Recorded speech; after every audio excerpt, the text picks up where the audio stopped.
Hello and welcome to a special interview for The Wire supported by Glenlivet Books. Do schools realize just how enormous is the challenge they face when they open? And do parents realize how much their children have suffered by missing school for up to 17 months? Those are the two key issues that simply haven't got the attention they deserve that I shall raise today with the CEO of the Azim Premji Foundation and the Vice Chancellor of Azim Premji University, Anurag Behar. Mr. Behar, as I said in the introduction, I want to discuss a subject that simply hasn't got the attention it deserves, except I know that both in your Mint column and recently in a podcast for The Hindu, you did raise this issue. Whenever schools open, the children who will be going back will have missed school and education for up to 17 months. But what perhaps makes it even worse is that many of those children may even have forgotten a lot that they learned before schools closed. Would you say that this is one of the biggest challenges schools and our education system faces? Thank you, Karan. It's actually quite obvious that if children don't go to school for 17 months, they have not studied what they were supposed to study. And it's true for children as well for any of us that if you don't go to school, if you don't practice something for that long, you've perhaps forgotten what you knew. So as things stand today, and let's assume that all the schools starts opening up today, our children have missed something like 16 months of school going. That's March 2020. And therefore, in addition to the 16 months of loss of education, they've forgotten much of what they knew in March 2020.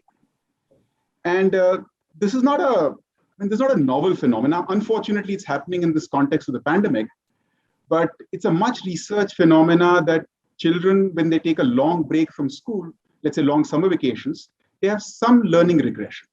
In this case, the learning regression is staggering, absolutely staggering. So indeed, the big challenge as schools open up is the fact that any student who's going into a school he or she has lost 16, 17 months of education and has forgotten a lot of what she knew 17, 16 months ago.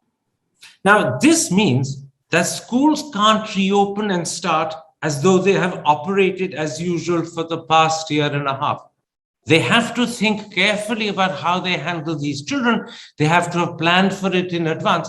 But do you think this is something schools are conscious of? And secondly, are they working upon it? Well, again, if one keeps it very simple, very real life, you have children coming into a school, they haven't learned anything for the past 16, 17 months.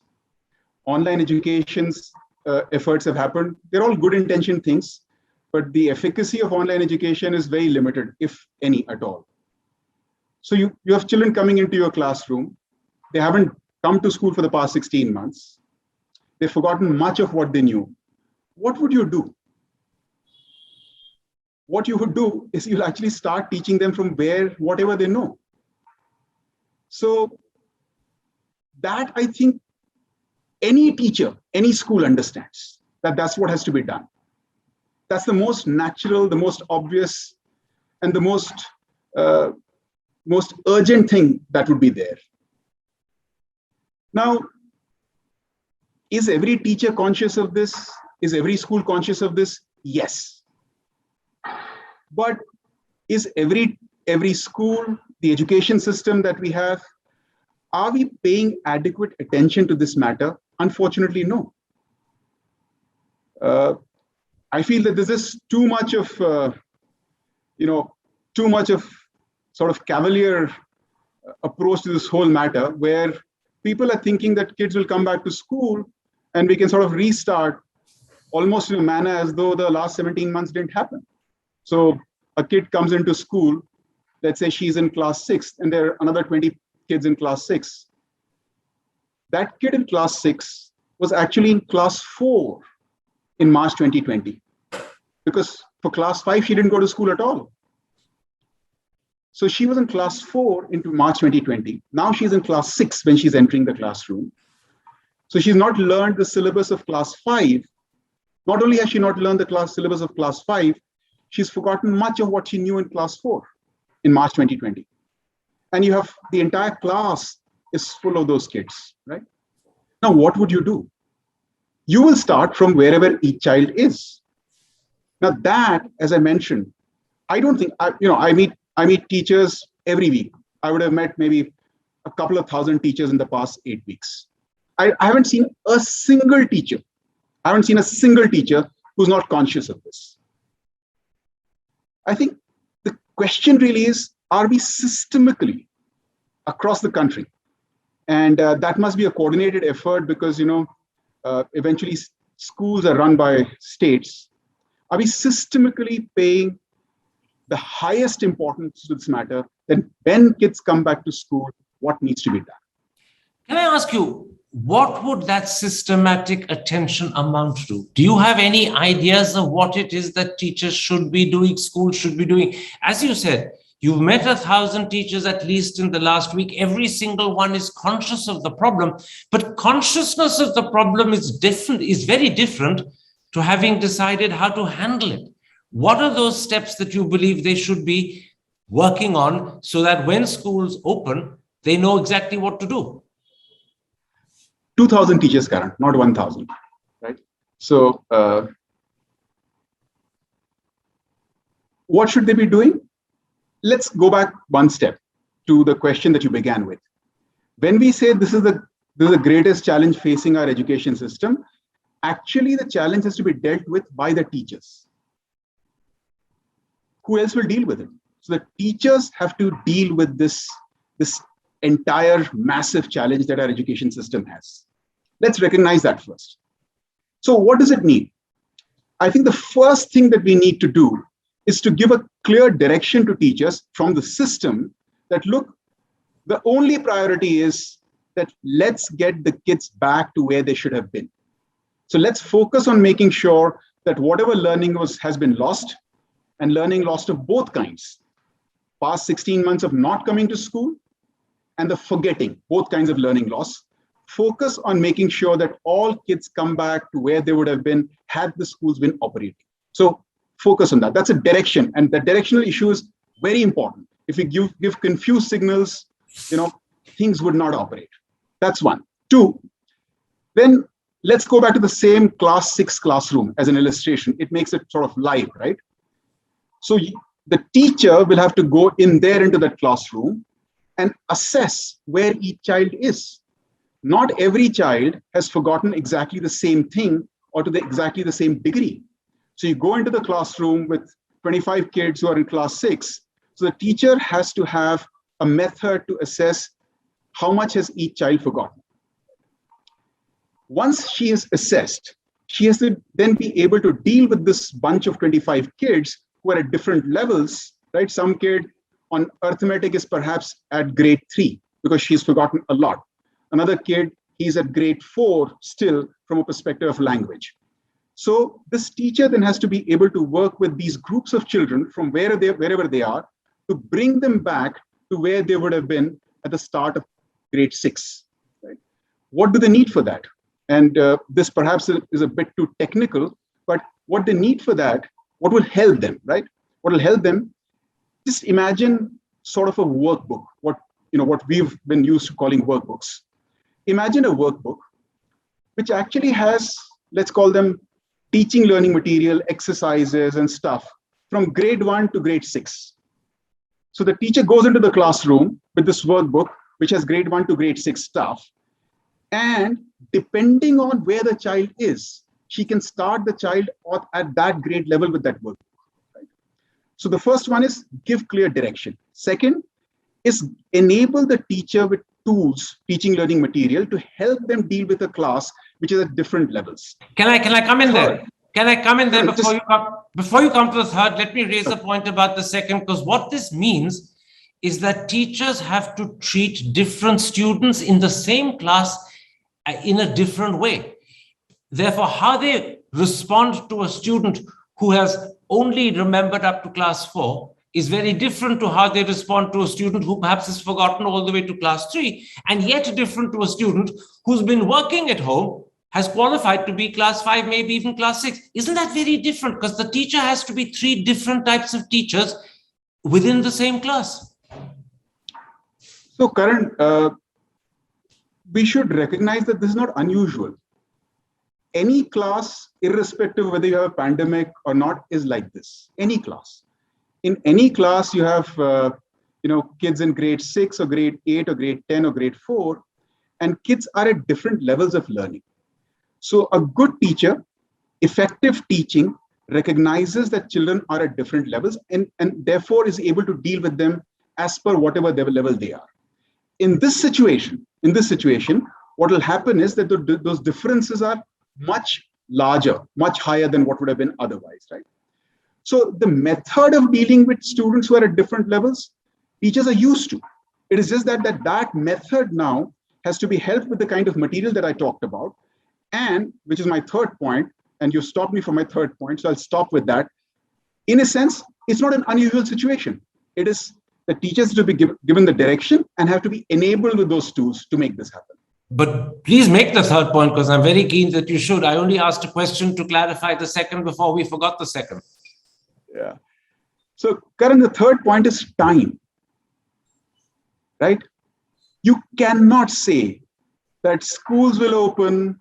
I mean, you just cannot say. It's a cruel joke on this entire country's future if you say, look, kids will come into the school, and what we will do is we'll start from grade 6. Again, staying with the same illustration. That's just a cruel joke. Equally bad, or almost equally bad, is if you say, look, we understand there's been this massive learning loss, the loss of the past 16 months and forgetting both. Therefore, we should do something about it. But here, teacher, do it in 1 month. Do it in 1 month. How can you do it? How can you compensate for the loss of 16 months and in addition the forgetting in 1 month? So the third point is that we have to be able to give teachers adequate time. How much is that adequate time? That is another question, but it is not 1 month. Right? Okay.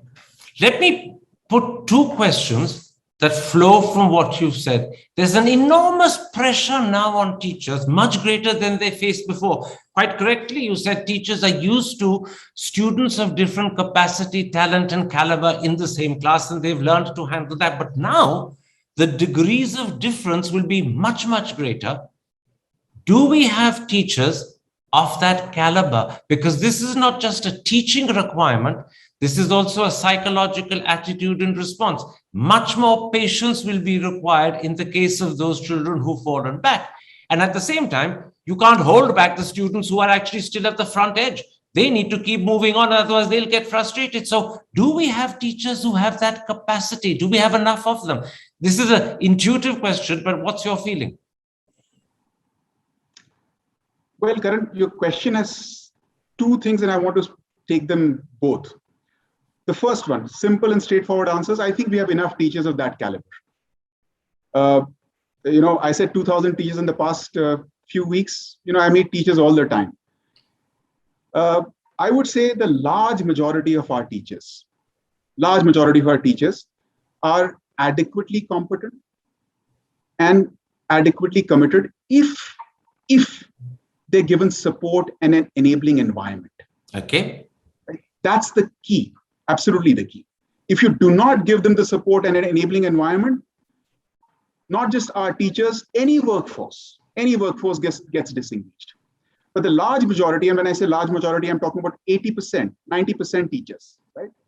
They would have adequate competence for this, and given support, they'll be adequately motivated to get into that fine detail that you actually talked about, right? That's one, Karan. But your question, and you didn't focus on that particular bit, but I want to tease that out. You said that those who are ahead or who have actually studied enough to be actually in grade 6, staying with the same illustration, they shouldn't be pulled back. That's what you said. And Karan, that is, I think we are talking about different categories of students here, different socioeconomic categories. India has 240 million children in schools. I would say 210, 220 million of those children, they've really had no education at all. So there is almost zero chance that these students are going to be at this level where this kind of an approach will somehow pull them back. Is that 10, 15, 20 million children who come from relatively privileged homes, who had online education without interruption to whatever level of efficacy that has. They've had personal tutoring. Most importantly, they've had home social support from their parents.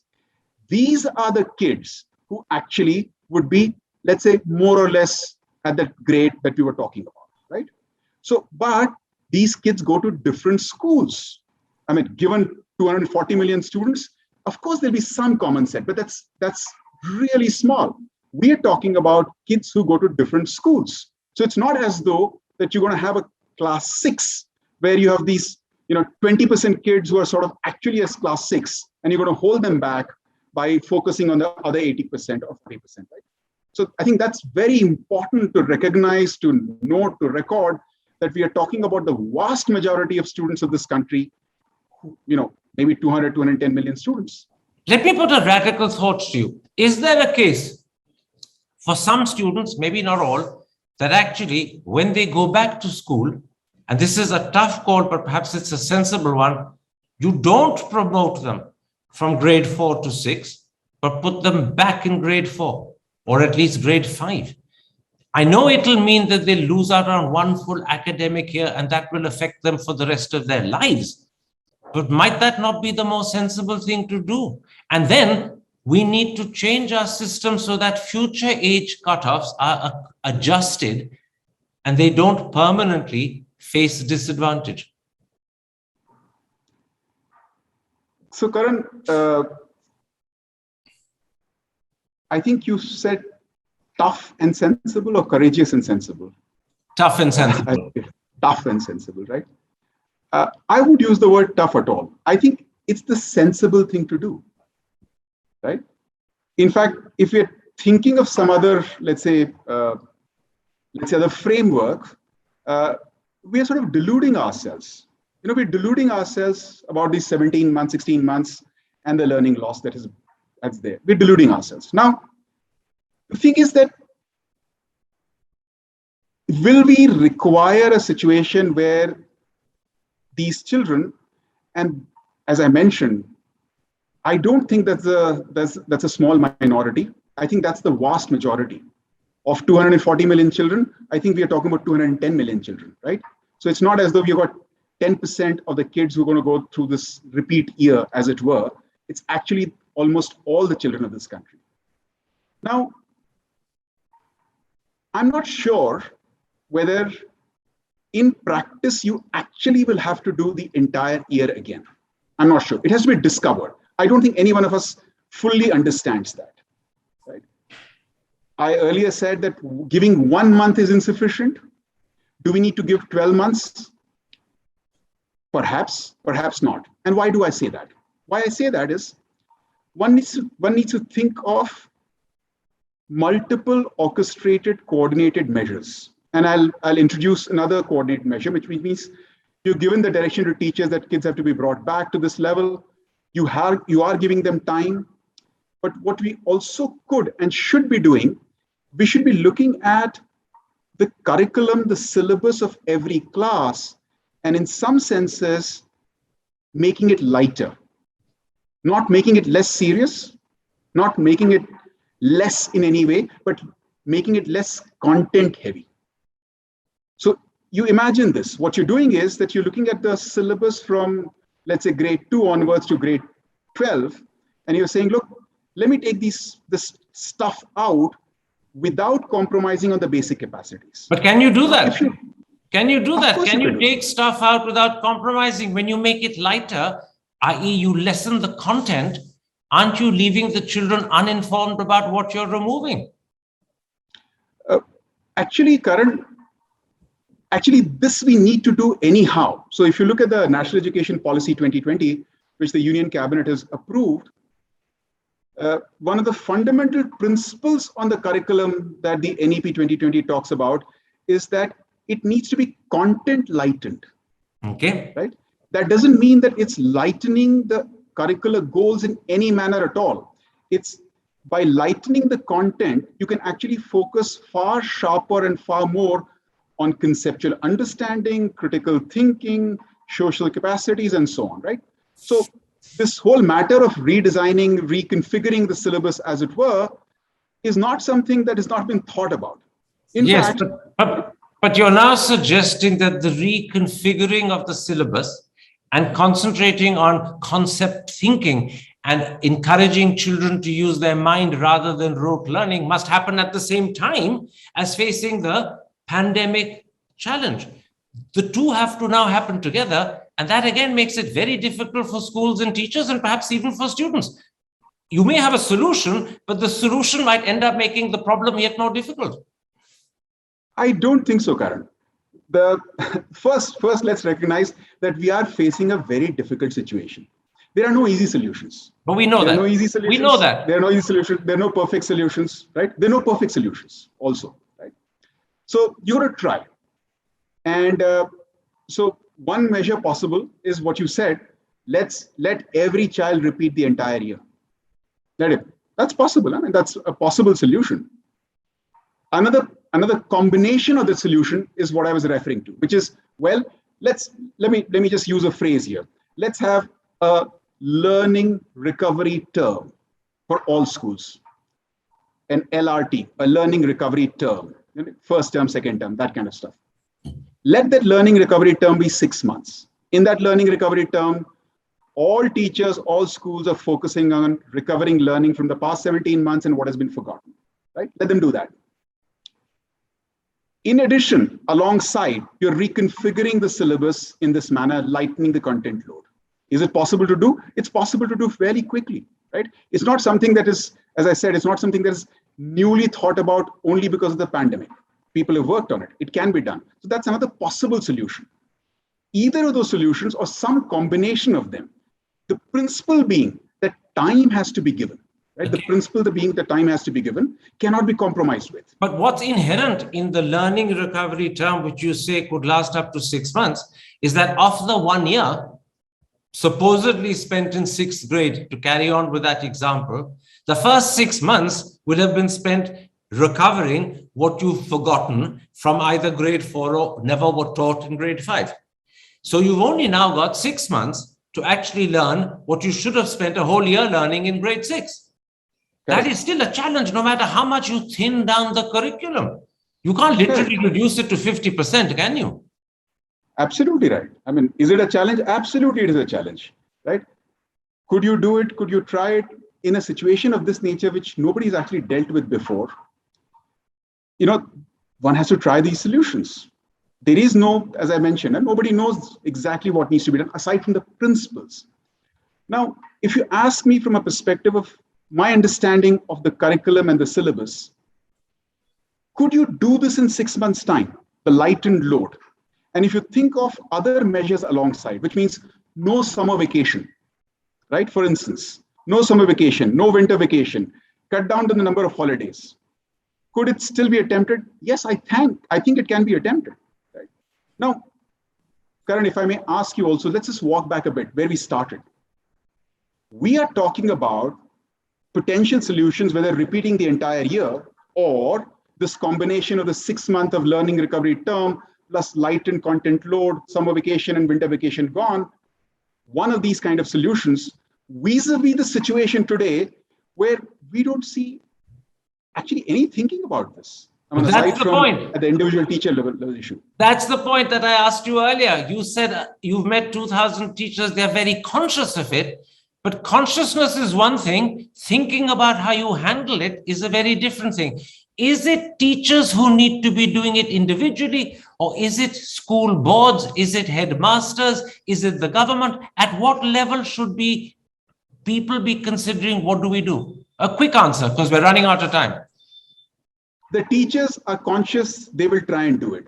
It is the government that's got to coordinate this. It's not the boards, right? And it's a difficult task because, you know, state governments run schools. So state governments have to coordinate this. Only then will this work. Otherwise, you'll have, you know, one state doing 3 month learning recovery term, another state doing 9 months, another state doing nothing at all.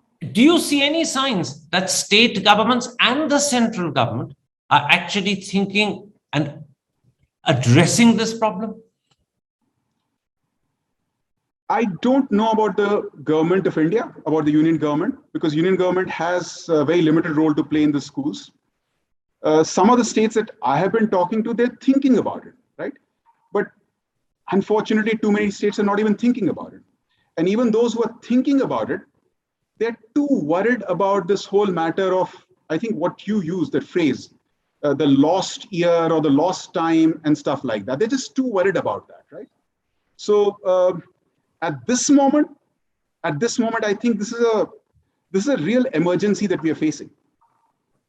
That's a very well put thing. My last question, Mr. Behar, is this a problem unique to India, or would it not be something similar to what many other countries are facing, where schools have also been shut for lengthy periods of time? Maybe not for 17 months altogether. There are not too many countries that fall into that category, but several have faced school closures for 6, 7, 8 months at a time. So is this not a problem that others are working on as well? So, Karan, I think three things. One, that most countries have had school closures, most countries. Unsurprisingly, the higher income countries have had less school closure than the lower income countries. They seem to have handled it better, right? That's one. So therefore, they've lost less learning, so to say, the higher income countries, right? The second thing is that the last survey data that I have seen, and this just keeps getting updated, the last survey data that I have seen, at least 45% of the countries are extending their school terms, what we have been discussing just now. And another 45% countries are reconfiguring their syllabus, the other point that we were discussing, right? So they are taking clear measures. How effective, how comprehensive, I haven't seen that, but they're taking clear measures. Even Brazil, whose handling of the pandemic is nothing much to talk about, even they are focusing on this particular matter, right? So I think there's a great consciousness about this whole thing, and I see a lot of focus across the world. My last question. Do you think this is something state governments in particular, but the central government as well, must start paying more attention to? You called it a real emergency. You also said not too many state governments are thinking about it. Therefore, do you think state government, particularly education ministers at state government levels, must turn their attention to this and do it quickly? Absolutely. I don't think education has faced a crisis of this kind ever. And the reason for that is that, let's say, when we had the last pandemic in 1917-18, the global pandemic, we didn't have these kind of education systems in the world. We didn't have pretty much all children of any country going into schools. So education has never faced this kind of emergency. This really is a thing that should worry us by far the most. What we're talking about is we're talking about the future of 210 million children, an entire generation. How can we let this happen? Tell me, Karan, how can we let this happen? The kids come into school and we start as though nothing happened, when the fact is that they've lost 18, 24, 36 months of education. What will happen to their future?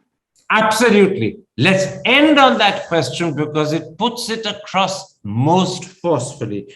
We've never faced in education a crisis of this kind. We've never faced an emergency of this kind. This is priority number one for education ministers, both at the state and the central level. And it's time they began addressing themselves to it, because it's not just the future of 240 million children. Those 240 million are the future of India. India's future is at stake. Mr. Behar, thank you very much for explaining both to the audience, but in particular to parents, the challenge that lies ahead when their children go back to schools after a 17-month gap. I hope those who are concerned and in charge listen to you and act upon what you said. Thank you very much for talking to me. Take care. Stay safe. Thank you, Karan.